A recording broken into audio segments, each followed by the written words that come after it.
Fly high, fly guy. It's incredible how a single sheet of paper filled with words can take you far away. Some books are fiction and some are nonfiction. I just enjoy them the most. With a book in hand, you don't need much else to travel. Well, maybe some imagination and a little pixie dust. I think it's cool about opening books is because they always have something interesting inside them. This 7-year-old unlocks a brand new world every time she dives into a book. I would do anything to read books.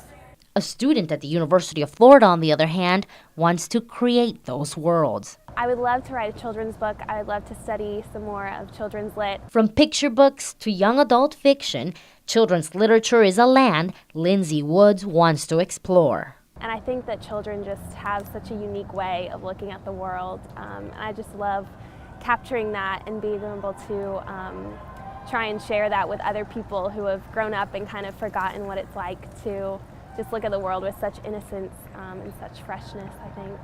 Here at the UF Baldwin Library of Historical Children's Literature is where Woods spends most of her spare time.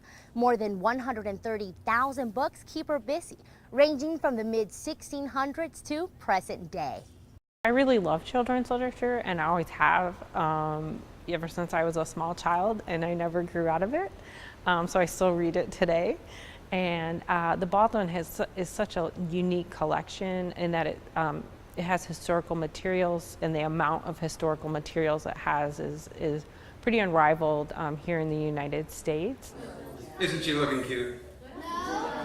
No. Some here in North Central Florida are living the dream to express their ideas and transform them for children to discover. You have to open yourself up to ideas, and they can come from many different places. Once you get the idea, then the work begins. But I do like to say that in order to become a writer and to really take this job seriously, you really have to spend time writing. Ted Arnold, who has been publishing books for 26 years, says he was inspired by his wife, a kindergarten teacher. But when I started looking at her books, I thought that this would be a beautiful, beautiful arena within which to try to express myself. I gave it a shot.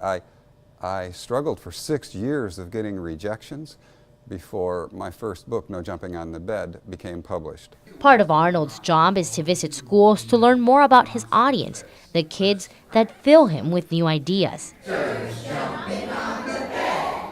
And in doing so, he hopes to encourage kids to pick up a book and get hooked on reading.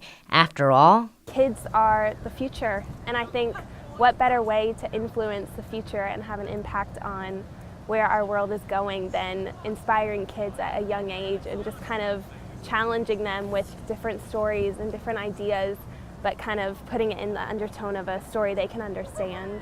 And with the turning of each page, Woods looks forward to the day a child reads her book from cover to cover. Stephanie Bechara, WUFT News.